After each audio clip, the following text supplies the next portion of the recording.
ಇವತ್ತಿನ ಮುದ್ದು ಸೊಸೆ ಸೀರಿಯಲಲ್ಲಿ ಗೋಪಾಲನು ಹೇಳ್ತಾಳೆ, ಅಣ್ಣ ನಾವು ಆತುರ ಪಡೋದು ಬೇಡ, ಏನಾಗಿದೆ ತಪ್ಪೆಲ್ಲಿ ನಡೆದಿದೆ ಅಂತ ನೋಡಿ ಮುಂದುವರೋಣ ಅಂತ ಹೇಳ್ತಾರೆ. ಶಿವರಾಮೇಗೌಡ ಅಮ್ಮನೂ ಹಾಗೆ ಹೇಳ್ತಾಳೆ. ಅಷ್ಟೊತ್ತಿಗೆ ಸಾವಿತ್ರಿ ಇದ್ದವಳು, ಎಲ್ಲ ಸೇರಿ ನನ್ನ ಮಗಳಿಗೆ ಮೋಸ ಮಾಡಬೇಕು ಅಂತಿದ್ದೀರಾ, ನಿಮ್ಮ ಮುಂದೆನೇ ತಪ್ಪು ಮಾಡಿರೋದು ಕಣ್ಮುಂದೆ ಕಂಡಿದೆ, ಆದರೂ ನೀವು ಈಗ ನನ್ನ ಮಗಳನ್ನ ಹಾಳು ಬಾವಿಗೆ ಬೀಳಿಸ್ಬೇಕು ಅಂತ ಇದ್ದೀರಾ ಅಂತ ಹೇಳ್ತಾರೆ. ಅಷ್ಟೊತ್ತಿಗೆ ಶಿವರಾಮೇಗೌಡ ಹೇಳ್ತಾರೆ, ಯಾರು ಏನೇ ಹೇಳಿದ್ರು ಈ ಮದುವೆ ನಡೆಯುತ್ತೆ, ನಿನ್ನ ಗಂಡ ಮಾಡಿದ್ದು ತಪ್ಪಲ್ಲ, ಅಪರಾಧ ಅಂತ ಶಿವರಾಮೇಗೌಡ ವಿದ್ಯನಿಗೆ ಹೇಳ್ತಾನೆ. ಆ ಪಾಪಕ್ಕೆ ಪ್ರಾಯಶ್ಚಿತ್ತ ಮಾಡ್ಕೊಳ್ಳೇಬೇಕು.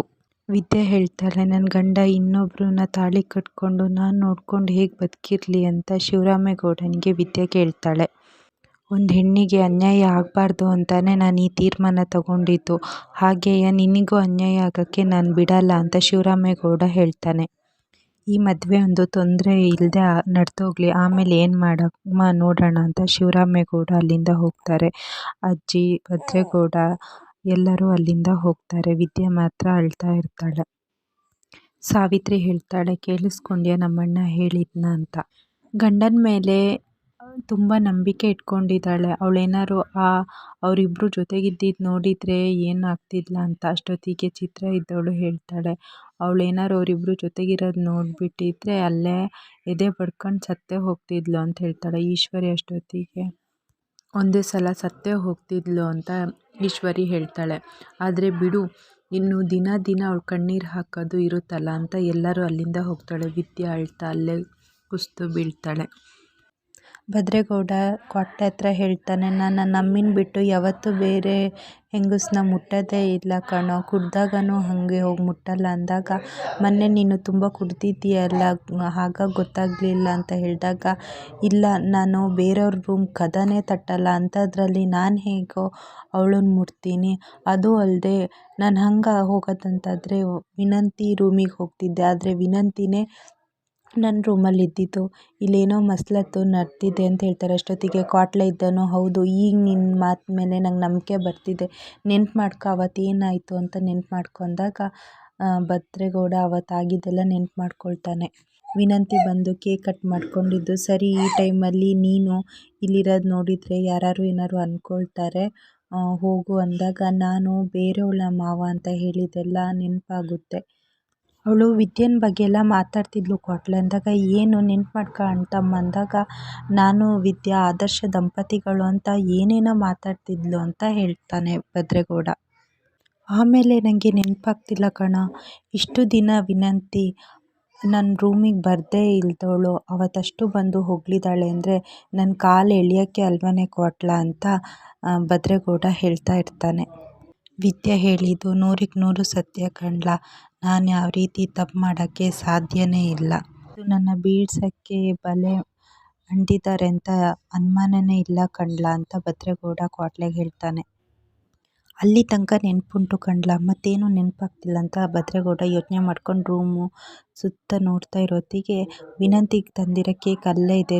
ರೂಮ್ನ ಕ್ಲೀನ್ ಮಾಡಿದ್ದಾರೆ, ಆದರೆ ಈ ಕೇಕ್ನ ತೆಗ್ದೇ ಇಲ್ವಲ್ಲ ಅಂತ, ಇದು ವಿನಂತಿ ತಂದಿದ್ದ ಕೇಕ್ ಕಣ್ಲ, ಇದು ತಿಂದಮೇಲೆ ನನಗೊಂಥರ ಅಮಲಾದಂಗೆ ಆಯಿತು, ಅಲ್ಲಿ ತನಕ ನೆನಪಾಯಿತು, ಮತ್ತೆ ಅದ್ರ ಬಗ್ಗೆ ನೆನಪೇ ಬರ್ತಿಲ್ಲ ಅದಾದಮೇಲೆ ಅಂತ ಆ ಕೇಕನ್ನ ನೋಡ್ತಾ ಕ್ವಾಟ್ಲೆ ಮತ್ತು ಭದ್ರೇಗೌಡ ನಿಂತಿರ್ತಾರೆ.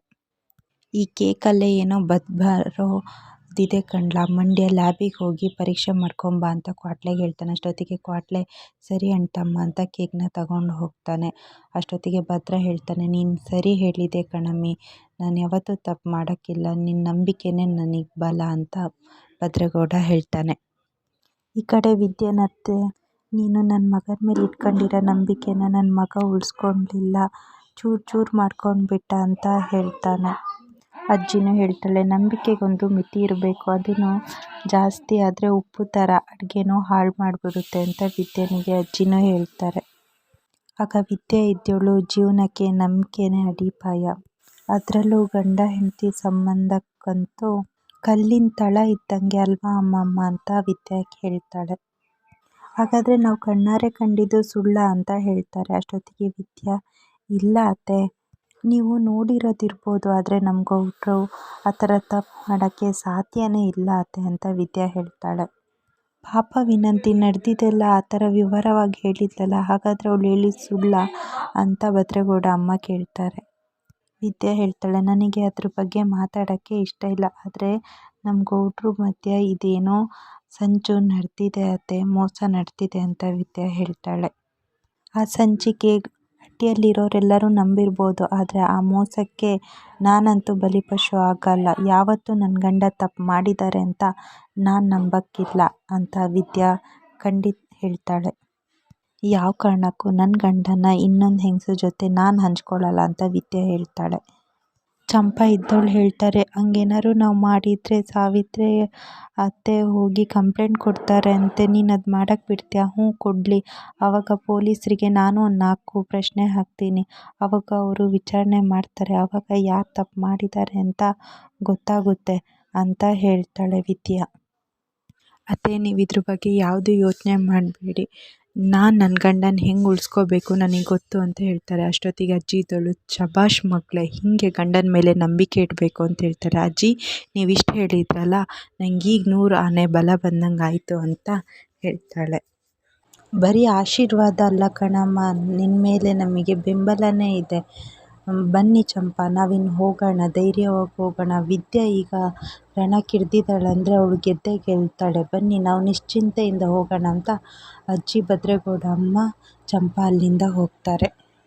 ಕ್ವಾಟ್ಲೆ ಆ ಕೇಕ್ನ ಪರಿಚಯಲ್ಲಿ ಇರೋ ಲ್ಯಾಬಿಗೆ ತಂದು ತೋರಿಸ್ತಾನೆ. ಈ ಕೇಕಲ್ಲಿ ಏನಾದ್ರು ಮದ್ದಿದೆಯಾ ಹಾಕಿದ್ದಾರಾ ಅಂತ ನೋಡ್ಕೊಡ್ಬೇಕಾಗುತ್ತೆ ಅಂತ ಹೇಳ್ತಾರೆ. ಆಯ್ತಣ್ಣ ಮಾಡಿಕೊಡ್ತೀವಿ, ಒಂದು 3-4 ದಿನ ಆಗುತ್ತೆ, ಎಷ್ಟೇ ದುಡ್ಡು ಖರ್ಚಾದರೂ ಪರವಾಗಿಲ್ಲ, ನಂಗೆ ಇವತ್ತೇ ಬೇಕು ಅಂತ ಹೇಳ್ತಾರೆ. ಇಲ್ಲ ಅಣ್ಣ, ನಾಳೆ ಸಂಜೆ ಒಳಗೆ ಮಾಡಿಕೊಡ್ತೀವಿ, ಅದಕ್ಕಿಂತ ಬೇಗನೆ ಆದರೆ ನಿನಗೆ ಫೋನ್ ಮಾಡ್ತೀವಿ ಅಂತ ಹೇಳ್ತಾರೆ. ಅಷ್ಟೊತ್ತಿಗೆ ಕ್ವಾಟ್ಲೆ ಅದನ್ನು ಕೇಳಿ ಸೀದಾ ಹೊರಗೆ ಹೋಗ್ತಾನೆ. ವಿದ್ಯಾ ಅವ್ರ ಅಮ್ಮಂಗೆ ಫೋನ್ ಮಾಡ್ತಾಳೆ. ಫೋನ್ ಮಾಡಿದ ತಕ್ಷಣ ಅಮ್ಮ ರಿಸೀವ್ ಮಾಡಿ, ಯಾಕೆ ವಿದ್ಯಾ ಒಂಥರ ಮಾತಾಡ್ತಿದ್ದೀಯ ಅಂದಾಗ, ಫಸ್ಟು ಅಪ್ಪನಿಗೆ ಕೊಡು ಅಂತ ಹೇಳ್ತಾರೆ. ಅಪ್ಪ ಮಾತಾಡಿ, ಸಂದಾಗಿದೆಯಾ ಮಗಳೇ ಅಂತ ಕೇಳಿದಾಗ, ಇಲ್ಲ ಕಣಪ್ಪ, ನಿನ್ನ ಮಗಳು ಸಂದಾಗಿಲ್ಲ ಅಂತ ವಿದ್ಯಾ ಹೇಳ್ತಾಳೆ.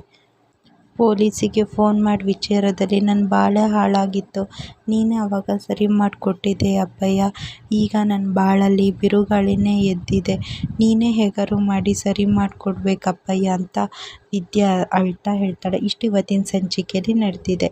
ಈ ವಿಡಿಯೋ ನಿಮ್ಗೆ ಇಷ್ಟ ಆಗಿದ್ರೆ ಲೈಕ್ ಮಾಡಿ, ಶೇರ್ ಮಾಡಿ, ಹಾಗೆ ಚಾನಲ್ನ ಪ್ಲೀಸ್ ಸಬ್ಸ್ಕ್ರೈಬ್ ಮಾಡಿ. Thank you.